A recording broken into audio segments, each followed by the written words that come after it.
Welcome back दोस्तों in the pharma field channel. दोस्तों आज हम बात करेंगे बॉडी सिस्टम के अगले हिस्सों के बारे में। आज हम समझेंगे रेस्पिरेटरी सिस्टम। पहले तो हम समझते हैं कि रेस्पिरेटरी सिस्टम क्या है। दोस्तों रेस्पिरेटरी सिस्टम एक इम्पॉर्टेंट सिस्टम है जो हमारी बॉडी की जो सांस लेने और सांस छोड़ने को, जिसे हम ब्रीदिंग कहते हैं, उसको अलाउ करती है। जैसे कि हम बॉडी में ऑक्सीजन लेते हैं और कार्बन डाइऑक्साइड छोड़ते हैं। दोस्तों रेस्पिरेटरी सिस्टम के दो पार्ट होते हैं। पहला पार्ट है अपर रेस्पिरेटरी सिस्टम और दूसरा पार्ट है लोअर रेस्पिरेटरी सिस्टम। अब अपर रेस्पिरेटरी सिस्टम में कौन कौन सी चीजें हैं या कौन कौन से ऑर्गन हैं जिसे हम समझेंगे। अपर रेस्पिरेटरी सिस्टम में होते हैं नेजल कैविटी, फेरिंग्स और लैरिंग्स। और लोअर रेस्पिरेटरी सिस्टम में क्या क्या होता है दोस्तों। लोअर रेस्पिरेटरी सिस्टम में होता है ट्रैकिया, ब्रोंकाई, ब्रोंकियोल्स और लंग्स होते हैं। दोस्तों इसी सिस्टम को अगर आप इंग्लिश में प्रेजेंट करना चाहेंगे तो आप कुछ इस तरह से प्रेजेंट कर सकते हैं।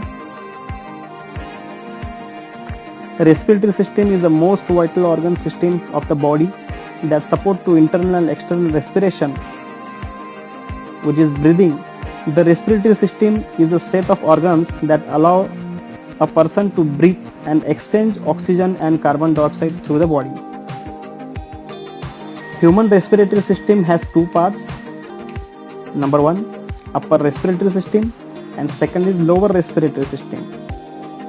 Upper respiratory system consists of following parts like pharynx, larynx, and lower respiratory system consists of trachea, bronchi, and bronchioles and lungs.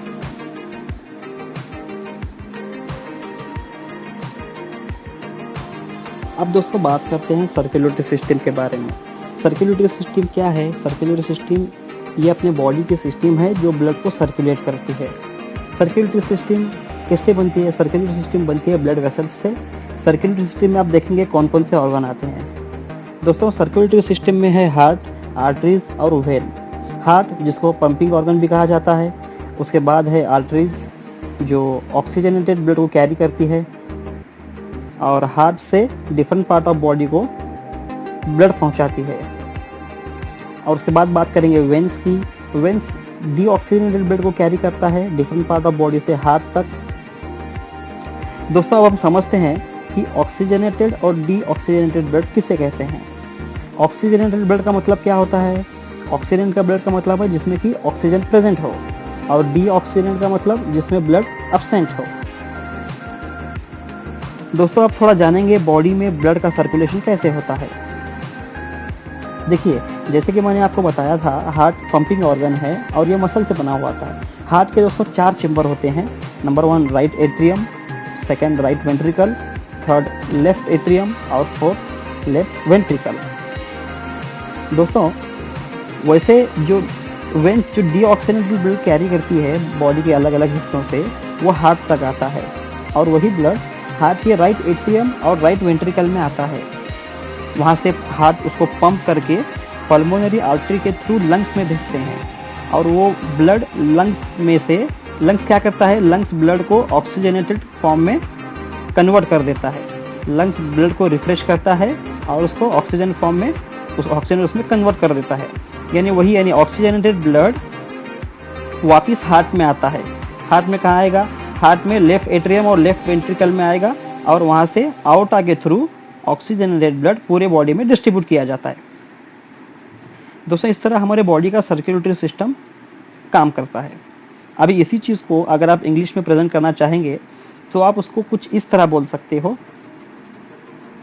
Circulatory system made up of blood vessels. Circulatory system contains heart, the pumping organ, arteries and veins.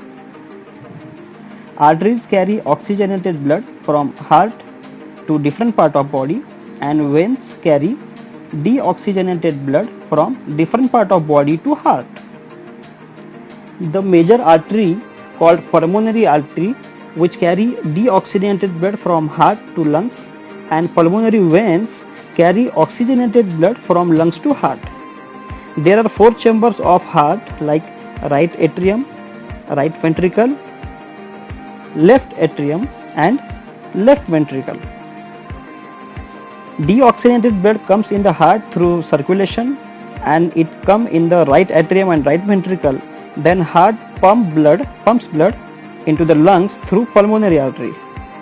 Lungs refresh the blood and with the new supply of oxygen, and this oxygenated blood come in the heart, in the left artery and left ventricles, and through aorta this oxygenated blood circulates in the body. दोस्तों अब हम आगे बात करते हैं digestive system की। Digestive system जो daily life का हिस्सा है, जिसके लिए हम दिन रात मेहनत कर रहे हैं। हाँ सही पहचाना, पेट की बात चल रही है। तो चलो समझते हैं कि डाइजेस्टिव सिस्टम कैसा काम करती है या अपना खाना कैसे डाइजेस्ट होता है। दोस्तों डाइजेस्टिव सिस्टम स्टार्ट होती है माउथ से और एनस पर आकर ख़त्म होती है। डाइजेस्टिव सिस्टम में कुछ और ऑर्गन भी है, जैसे कि स्टमक है, स्मॉल इंटेस्टाइन, लार्ज इंटेस्टाइन और एनस, जिसे हम रेक्टम भी कहते हैं। थोड़ा समझते हैं कि डाइजेस्टिव सिस्टम काम कैसे करता है और खाया हुआ फूड किस तरह से बॉडी के अंदर डाइजेस्ट होता है। दोस्तों हम जब भी खाना खाते हैं या फूड को इंटेक करते हैं, तभी खाना हमारे मुंह में दांतों के हेल्प से फूड को बारीक बारीक पीसेस में ब्रेक डाउन कर देता है, और मुंह के अंदर एक सलाइवा होता है जो फूड को ब्रेक डाउन होने के बाद जीभ की हेल्प से सलाइवा उस फूड में मिक्स हो जाता है ताकि हम आसानी से निगल पाए। सलाइवा के अंदर एक स्पेशल केमिकल भी होता है जिसे हम एंजाइम कहते हैं। अब यह फूड पाइप के हेल्प से स्टमक में जाता है। इस फूड पाइप को हम कहते हैं इसोफेगस, यानी ये फूड इसोफेगस थ्रू स्टमक में इंटर करता है, जहां पर स्टमक में तकरीबन 3-4 घंटे ये फूड रहता है और स्टमक में ही डाइजेस्ट होता है। स्टमक में गैस्ट्रिक जूस प्रेजेंट होता है और उसमें मेजरली 3 सब्सटेंस होते हैं। पहला है हाइड्रोक्लोरिक एसिड, दूसरा है पेप्सिन एंजाइम और तीसरा है म्यूकस। यहाँ इंपॉर्टेंट रोल पेप्सिन का है, जो फूड में प्रेजेंट प्रोटीन को डाइजेस्ट करता है और स्मॉल मॉलिक्यूल्स में कन्वर्ट करता है। अब हाइड्रोक्लोरिक एसिड क्या करता है? दोस्तों हाइड्रोक्लोरिक एसिड गैस्ट्रिक जूस को एसिडिक बनाता है, क्योंकि पेप्सिन एंजाइम सिर्फ और सिर्फ एसिडिक मीडियम में ही काम कर सकता है। तो पेप्सिन एंजाइम अच्छे से काम कर सके, इसके लिए हाइड्रोक्लोरिक एसिड गैस्ट्रिक जूस को एसिडिक बनाता है। इसके अलावा हाइड्रोक्लोरिक एसिड उन बैक्टीरिया को भी किल करता है जो फूड में प्रेजेंट होते हैं।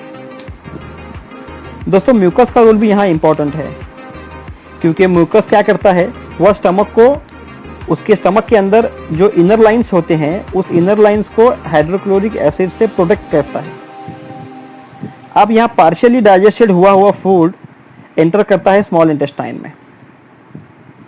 दोस्तों यहाँ पर स्मॉल इंटेस्टाइन में फूड का डाइजेशन प्रोसेस पूरी हो जाती है। स्मॉल इंटेस्टाइन के साथ में लीवर और पैनक्रियाज कनेक्टेड रहते हैं। लीवर और पैनक्रियाज एक एंजाइम प्रोड्यूस करते हैं जो डाइजेशन में हेल्प करता है।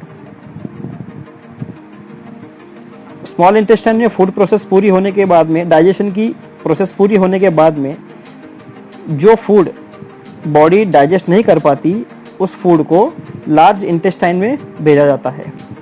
अब लार्ज इंटेस्टाइन से यही फूड रेक्टम में स्टोर होता है और रेक्टम से यह सॉलिड फूड, या जिसको आप फीकल मटेरियल कहेंगे, ये बॉडी से बाहर निकल जाता है। तो दोस्तों ये था डाइजेस्टिव एंजाइम्स के बारे में कुछ डिटेल्स। अगर इंटरव्यू में आपको यह सवाल आया तो आपको उसको इंग्लिश में प्रेजेंट करना है कुछ इस तरह से। Digestive system start with the mouth and and with anus. It runs with the oesophagus, stomach, small intestine and large intestine. Liver and pancreas is also part of digestive system. When we intake the food, with the help of the teeth, the food is break down in small pieces, and with the help of tongue, saliva is mixed in the food so that we can easily swallow. Food enters in stomach through the esophagus, and in stomach gastric juice is present. In gastric juice, 3 substances are present, which is hydrochloric acid, pepsin enzyme and mucus. Pepsin enzyme show major role here. It digests the protein which is present in the food and converts the protein into small molecules. Hydrochloric acid also play important role. Pepsin enzyme can only work in acidic medium and hydrochloric acid makes acidic to gastric juice. Hydrochloric acid also kills the bacteria present in the food, and mucus protect the inner layer of the stomach from hydrochloric acid. Now the partially digested food comes in the small intestine and digestion takes place. Liver and pancreas are connected with the small intestine. They both release enzymes which is helpful for the digestion. The undigested food passes to the large intestine, and from large intestine it stored in the rectum. This undigested food or fecal material is excreted from the body. उम्मीद है दोस्तों आप हमारे video से कुछ समझ पा रहे हैं। अगर आपको वीडियो अच्छी लगी तो आप इसको ज़्यादा से ज़्यादा लाइक करें और शेयर करें, और अभी तक आपने चैनल को सब्सक्राइब नहीं किया है तो सब्सक्राइब ज़रूर करें। अगर आप नए नए टॉपिक्स पर वीडियो चाहते हैं तो कमेंट बॉक्स में कमेंट करें।